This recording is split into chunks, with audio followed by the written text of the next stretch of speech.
Assalamualaikum warahmatullahi wabarakatuh. Selamat pagi anak-anakku. Bagaimana kabar kalian hari ini? Semoga dalam keadaan sehat ya. Sebelum belajar, alangkah baiknya kita berdoa terlebih dahulu agar dalam belajar diberi kemudahan dan diberi kelancaran. Kali ini kita akan belajar tema 4, subtema 3, pembelajaran 3. Ada 2 muatan pelajaran yaitu Bahasa Indonesia dan IPA.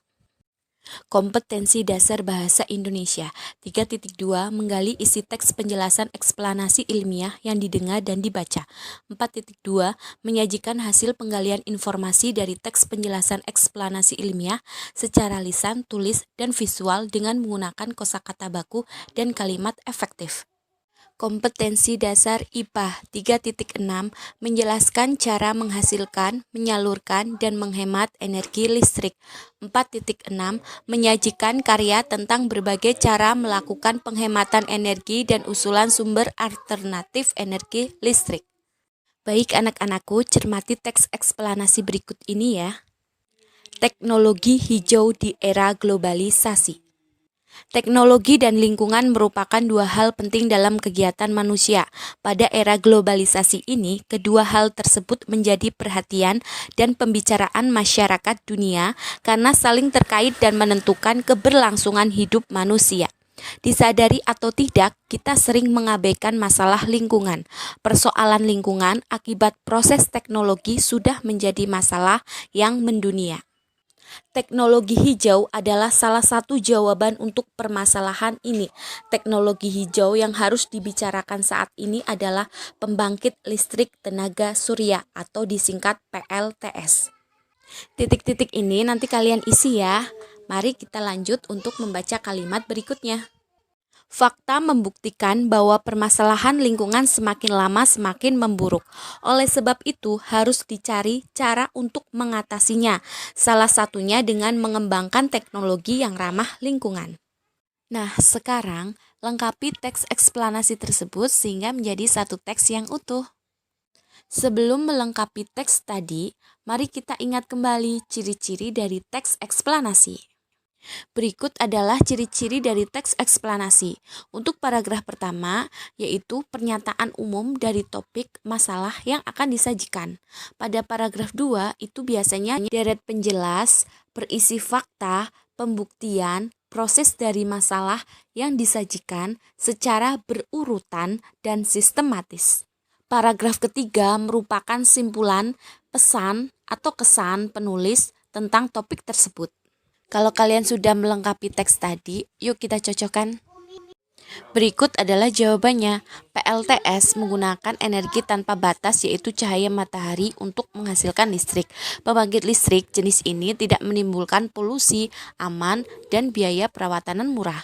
PLTS ini terdiri dari panel-panel tipis yang terbuat dari bahan semikonduktor yaitu silikon. Panel surya biasanya disusun 2 yaitu lapisan silikon tipe P yang bermuatan positif dan tipe N yang bermuatan negatif. Ketika terkena panas dari cahaya matahari, kedua bahan ini akan terhubung sehingga muatan negatif pada lapisan tipe N akan mengalir menuju muatan positif pada lapisan tipe P. Hal ini yang kemudian membentuk medan listrik. Pada sistem PLTS terdapat controller, baterai aki, dan inverter agar dapat digunakan untuk mengoperasikan peralatan elektronik.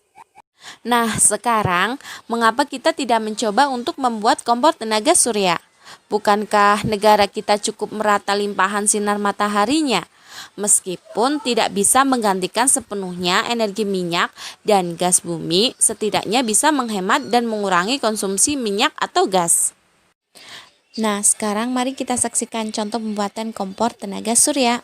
Selamat menyaksikan. Hai, Assalamualaikum. Aku Iqbal.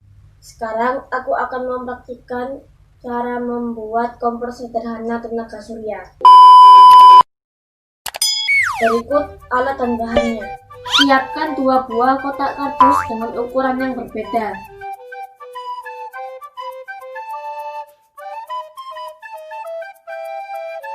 Sobekkan kertas karton yang sudah dilapisi dengan kertas berwarna hitam, aluminium foil, kayu penyangga, gunting, penggaris, dan double tip. Perhatikan ya cara membuatnya. Lapisi kardus dengan aluminium foil. Masukkan kertas karton yang sudah dilapisi dengan kertas warna hitam ke dalam kardus.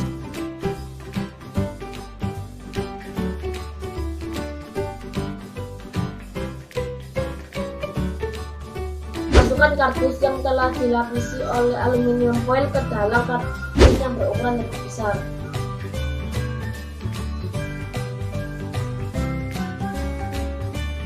Masukkan potongan kertas ke sela-sela kardus.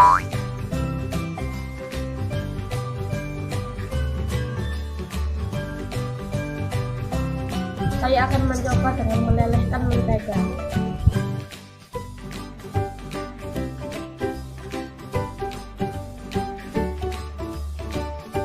Karena cuacanya kurang mendukung, jadi mencairnya agak lama.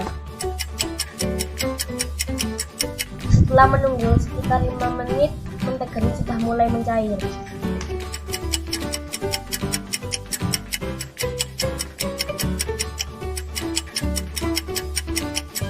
A few moments later. Sudah meleleh nih.